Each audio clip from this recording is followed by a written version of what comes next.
When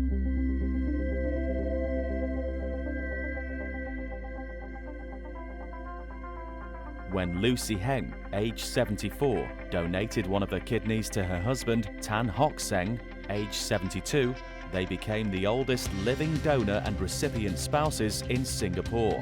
He was diagnosed with end-stage kidney failure due to diabetes in 2010 and was advised to undergo a kidney transplant or dialysis.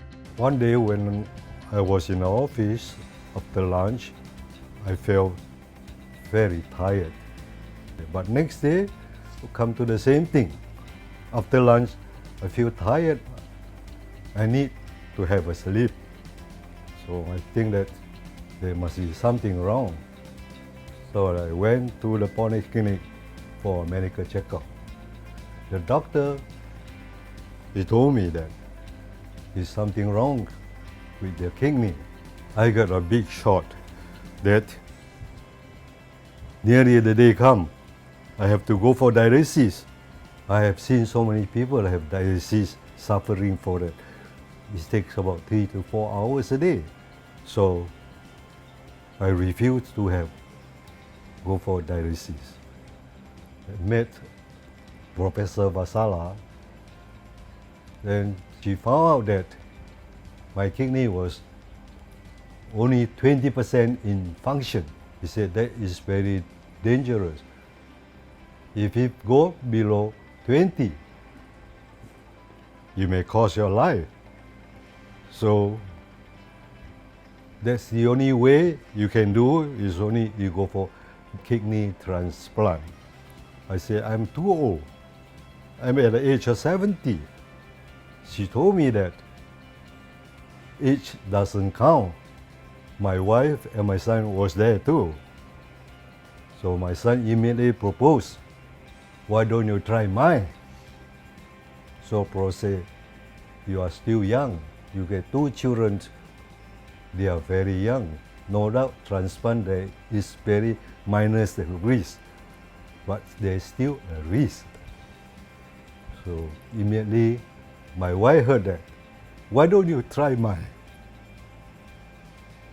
So Pro said, why not? I said, no. She's too old, I'm old too. So she said, age doesn't count. Her kidney is suitable for me. She has 2 healthy kidneys. I'm so lucky. So she arranged a day for us to do the transplant. When problems arose with his kidneys in 2010, Mr. Tan Hock Seng was referred to Professor A. Vathsala, who heads the Division of Nephrology and the Adult Renal Transplantation Program at the National University Hospital in Singapore. What Mr. Tan would be facing would be years of dialysis.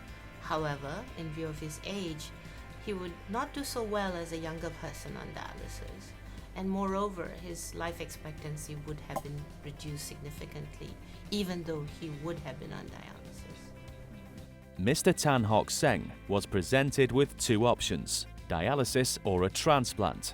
He did not want to spend his life hooked up to a machine 3 times a week and was worried by the fact he was already 70. If I don't give him, who is going to give him? Is it the son is too young? I told my son, I give, mommy give to your daddy. Like that, I say. I'm not afraid for operation because I myself, my 2 kids are operation. That means I opened 3 times for my kidney and for my 2 kids. Both Mr. Tan and his wife Lucy did very well after the surgery. Firstly, the donor, his wife, Lucy, was 72 years old at the time she donated her kidney to her husband. And of course, her being older meant that she was at greater risk. Having said that, we had checked her out very well prior to the surgery, and she did extremely well with no post-operative complications. And now, years later after the donation, she continues to do well. So I would say she had an extremely successful surgery.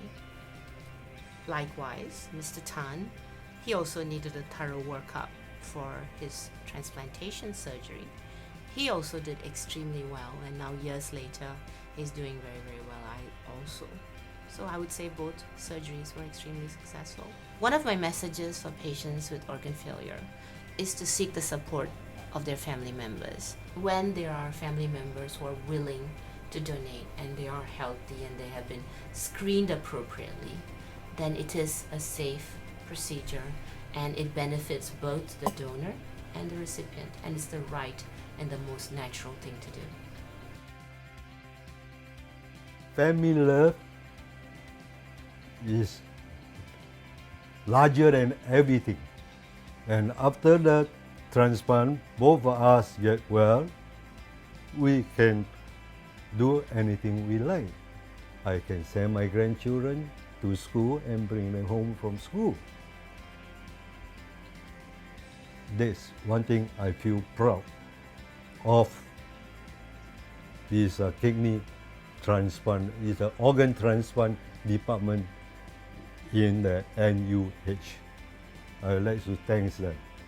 Despite his wife's age, Mr. Tan decided to go ahead, and the operation was carried out on April 18th, 2011.